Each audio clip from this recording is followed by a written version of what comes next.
प्यारे अभ्यर्थियों नमस्कार। स्वागत है आप सभी का आपके अपने YouTube channel RP study fever में। तो दोस्तों एक बार फिर से राजस्थान जीके के बहुत ही बेहतरीन प्रश्नों को लेकर आपके सामने आए हैं, जहां पर हम राजस्थान जीके के एक और महत्वपूर्ण सीरीज पर चर्चा करने वाले हैं। दोस्तों राजस्थान से रिलेटेड अगर आप किसी भी कंपटीशन एग्जाम की तैयारी कर रहे हैं और बेहतरीन स्कोर करना चाहते हैं तो दोस्तों ये चैनल आपके लिए महत्वपूर्ण होने वाला है। आज की महत्वपूर्ण वीडियो को बिना देर किए शुरू करते हैं। दोस्तों एक एक प्रश्नों को एंड तक जरूर देखिएगा। पहला क्वेश्चन आपके स्क्रीन के सामने है। पूर्ण राजस्थान में बहने वाली सबसे लंबी नदी का नाम है, यानी कि ऐसी नदी जो केवल राजस्थान में ही बहती है वो सबसे लंबी नदी। पहला है माही, दूसरा बनास, तीसरा बाणगंगा, चौथा है लूणी। कौन सी आपका राइट आंसर हो जाएगा? दोस्तों पूर्ण रूप से राजस्थान में बहने वाली सबसे लंबी नदी आपकी बनास नदी हो जाएगी, जबकि राजस्थान में बहने वाली सबसे लंबी नदी का पूछे तो वो चंबल होगी। ठीक है ना, दोनों प्रश्नों को अलग से समझेगा। इसका आंसर बनास होगा, दूसरा ऑप्शन बिल्कुल करेक्ट हो जाएगा। बढ़ते हैं अगले प्रश्न की ओर। राजस्थान का भीष्म पितामह किसे कहा जाता है?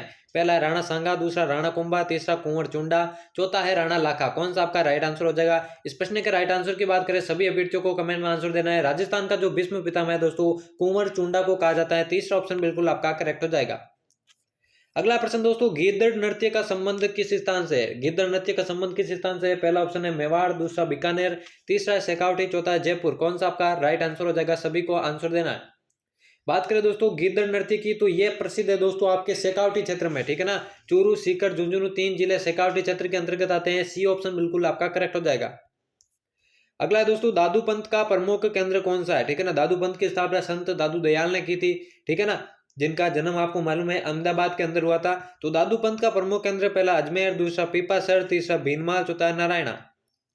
राइट आंसर कमेंट करना है। इसका राइट आंसर की बात करें तो दोस्तों दादू पंथ का जो प्रमुख केंद्र है वो नारायणा में स्थित है। डी ऑप्शन बिल्कुल करेक्ट हो जाएगा। अगला देखें दोस्तों, बाण माता किस राज परिवार की कुलदेवी थी? ठीक है ना, बाण माता किस राज परिवार की कुलदेवी थी? पहला है मेवात, दूसरा जयपुर, तीसरा मेवाड़, चौथा है नागौर। कौन सा आपका राइट आंसर हो जाएगा? बाण माता के बारे में पूछा गया है तो दोस्तों मेवाड़ राजवंश की, ठीक है ना, मेवाड़ राजवंश की कुलदेवी थी बाण माता। अगले प्रश्न की ओर बढ़े। बांसवाड़ा का मानगढ़ धाम किस समुदाय से संबंधित है? दोस्तों एक एक प्रश्न महत्वपूर्ण है, एक एक प्रश्न का आंसर आप देने की कोशिश जरूर कीजिएगा। बांसवाड़ा का जो मानगढ़ धाम है कौन से समुदाय से संबंधित है? पहला है मीणा, दूसरा भील, तीसरा गरासिया, चौथा है सहरिया। मानगढ़ धाम के बारे में पूछा गया है तो दोस्तों वो प्रसिद्ध है भील जनजाति से संबंधित। ठीक है ना, दूसरा ऑप्शन बिल्कुल आपका करेक्ट हो जाएगा। अगला दोस्तों, राजस्थान की मरुभाषा कहलाती है। ठीक है ना, राजस्थान की मरुभाषा किसे कहते हैं? पहला मेवाड़ी को, मारवाड़ी को, ढूंढाड़ी को या फिर मेवाती को। किसे राजस्थान की मरुभाषा कहते हैं? तो दोस्तों राजस्थान में सर्वाधिक बोले जाने वाली जो भाषा है वो मारवाड़ी है और इसी को जो है राजस्थान की मरुभाषा कहा जाता है। दूसरा ऑप्शन बिल्कुल करेक्ट हो जाएगा। अगला है दोस्तों, उच्च न्यायालय का, ये पॉलिटी से संबंधित है। पॉलिटी से संबंधित हर बार प्रश्न पूछे जाते हैं, किसी भी एग्जाम को देख लीजिए। उच्च न्यायालय का न्यायाधीश अपना त्याग पत्र किसे देता है? पहला मुख्यमंत्री, दूसरा राज्यपाल, तीसरा राष्ट्रपति, चौथा उपराष्ट्रपति। पूछा गया दोस्तों उच्च न्यायालय का न्यायाधीश। अब बात करते हैं दोस्तों, चाहे उच्च न्यायालय का न्यायाधीश हो या फिर उच्चतम न्यायालय का न्यायाधीश हो, सभी जो अपना त्याग पत्र है वो दोस्तों राष्ट्रपति को ही देते हैं। ठीक है ना, सी ऑप्शन बिल्कुल आपका करेक्ट हो जाएगा। अगले प्रश्न की ओर बढ़े दोस्तों। अगला प्रश्न है, राजस्थान वित्त निगम की स्थापना कब की गई? राजस्थान वित्त निगम की स्थापना, चार ऑप्शन दिए गए हैं। पहला 1955, दूसरा 1956, तीसरा 1960, चौथा है 1958। राजस्थान वित्त निगम की बात की गई है दोस्तों, तो इसका जो राइट आंसर हो जाएगा वो हो जाएगा 1955। ठीक है ना, पहला ही ऑप्शन बिल्कुल आपका करेक्ट हो जाएगा। अगला दोस्तों, निम्नलिखित में से कौन सी रचना मीराबाई की है? साहित्य से संबंधित प्रश्न है, कौन सी रचना इनमें से मीराबाई की है? पहला सखी, दूसरा बीजक, तीसरा शबद, चौथा है पदावली। दोस्तों ये तीनों तो आप देख सकते हैं, ये तीनों तो मीराबाई की रचना नहीं है, लेकिन जो चौथी है पदावली वही आपका राइट आंसर हो जाएगा। पदावली जो है मीराबाई की रचना है, इसलिए चौथा ऑप्शन बिल्कुल करेक्ट हो जाएगा। दोस्तों वीडियो को एंड तक जरूर वॉच करना है और अभी तक आपने चैनल को सब्सक्राइब नहीं किया तो जल्दी से सब्सक्राइब करके बेल आइकन को प्रेस कर देना, क्योंकि इसी तरह की महत्वपूर्ण वीडियोस आपको आगे भी देखने को मिलेगी। और जो भी नोटिफिकेशन वगैरह कंपटीशन एग्जाम से रिलेटेड आते हैं उनके बारे में सर्वप्रथम जानकारी इस चैनल पर आपको मिलेगी। तो चैनल को सब्सक्राइब जरूर करना है। 11वां प्रश्न है, मारवाड़ हितकारिणी सभा का गठन किसने किया था? पहला चांदमल सुराणा, दूसरा माणिक्यलाल वर्मा, तीसरा हरिभाई किंकर, चौथा जयनारायण व्यास।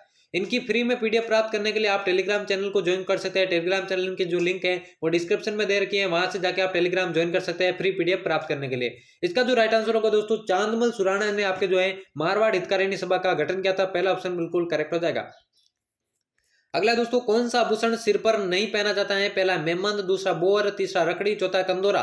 तो दोस्तों ऊपर के जो तीनों आभूषण है वो सिर में पहने जाते हैं, चाहे मेमंद हो, बोर हो या फिर रकड़ी। लेकिन जो चौथा ऑप्शन है कंदोरा, वो सिर का आभूषण नहीं है बल्कि कमर में पहना जाता है। चौथा ऑप्शन बिल्कुल आपका करेक्ट हो जाएगा। अगला दोस्तों, राजस्थान में मीणा जनजाति सर्वाधिक कहाँ पाई जाती है? आपको मालूम है मीणा जनजाति जो है आपके राजस्थान के पूर्वी क्षेत्र में पाई जाती है, लेकिन यहाँ पे जिले दे रखे हैं, कौन से जिले में सर्वाधिक पाई जाती है? पहला सीकर, दूसरा जयपुर, तीसरा कोटा, चौथा है अलवर। तो दोस्तों राजस्थान में जो मीणा जनजाति है वो सर्वाधिक जयपुर जिले में पाई जाती है। दूसरा ऑप्शन बिल्कुल करेक्ट हो जाएगा। अगले प्रश्न की ओर बढ़े। अगला प्रश्न है, सुशीर वाद्यों में सर्वश्रेष्ठ है? आपको मालूम है सुशीर वाद्य जो हवा से फूंक मारकर बजाए जाते हैं मुंह से, उन्हें सुशीर वाद्य कहते हैं। पहला है शहनाई, दूसरा अलगोजा, तीसरा सतारा, चौथा है मोरचंग। कौन सा जो है सुशीर वाद्य में सर्वश्रेष्ठ है? तो दोस्तों शहनाई जो है सर्वश्रेष्ठ है, जो कि विवाह आदि फंक्शंस में जो है बजाई जाती है सुशीर वाद्य यंत्र में। पहला ऑप्शन बिल्कुल करेक्ट हो जाएगा। अगला दोस्तों, किस देवी को कभी भी मांस का भोग नहीं लगाया गया? कौन सी देवी को कभी भी मांस का भोग नहीं लगाया गया? पहला है आई माता, दूसरा शीतला माता, तीसरा केला देवी, चौथा है नागणेची माता। तो दोस्तों केला देवी जो माता है जिनका मंदिर करौली में बढ़ता है, उनको जो है कभी भी मांस का भोग नहीं लगाया गया, इसलिए सी ऑप्शन बिल्कुल आपका करेक्ट हो जाएगा।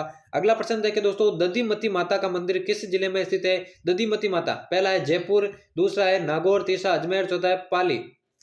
आपको बता दें दोस्तों, दधी माता जो माता का मंदिर है वो नागौर जिले में स्थित है। नागौर का एक प्रसिद्ध स्थान है गोट मांगलोद, ठीक है ना, ये भी आपको याद रखना है, गोट मांगलोद। गोट मांगलोद ये भी आपको याद रखना है। इस स्थान पर जो है दधिमती माता का मंदिर बढ़ता है, इसलिए बी ऑप्शन बिल्कुल आपका करेक्ट हो जाएगा। अगला प्रश्न है, निम्न में से कौन सा सुमेलित नहीं है? राजस्थान के दुर्गों से रिलेटेड ये प्रश्न है दोस्तों। मेहरानगढ़, जोधपुर, जूनागढ़, बीकानेर, रणथंभौर, सवाईमाधोपुर, लोहागढ़ और जैसलमेर, कौन सा आपका राइट आंसर हो जाएगा? बात करें दोस्तों जोधपुर जिले की, ठीक है ना, जोधपुर का जो मेहरानगढ़ है ये बिल्कुल सही है। इसका जो निर्माण है दोस्तों राव जोधा ने करवाया था, ठीक है ना, राव जोधा ने करवाया था, इसलिए ये तो सुमेलित है। दूसरा है दोस्तों जूनागढ़ बीकानेर, इसका निर्माण जो है बीकानेर के शासक राय सिंह ने करवाया था, यह भी बीकानेर के अंदर ही स्थित है। तीसरा है दोस्तों रणथंभौर सवाईमाधोपुर, इसका निर्माण जो है रणथंभन देव ने करवाया था, यह भी बिल्कुल करेक्ट है। और जो चौथा ऑप्शन है दोस्तों लोहागढ़, इसका निर्माण जो है आपके बदन सिंह ने करवाया था, ठीक है ना, बदन सिंह, माफ कीजिएगा सूरजमल ने कराया था, आई थिंक सूरजमल ने इनका निर्माण करवाया था, लेकिन यह जैसलमेर में नहीं है दोस्तों, यह स्थित है आपके भरतपुर में, यह स्थित है आपके भरतपुर में, इसलिए यही आपका करेक्ट हो जाएगा। यही असुमेलित है, इसलिए डी ऑप्शन बिल्कुल आपका करेक्ट हो जाएगा।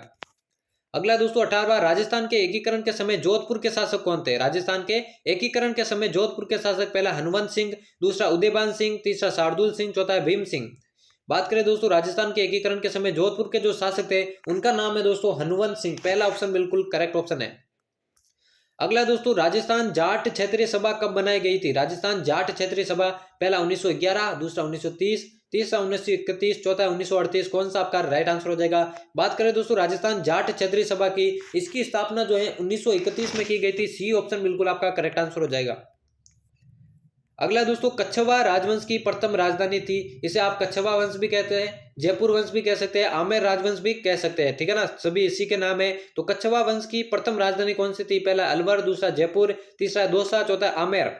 तो दोस्तों कच्छवा राजवंश की जो प्रथम राजधानी थी वो थी दौसा, सी ऑप्शन बिल्कुल आपका करेक्ट हो जाएगा।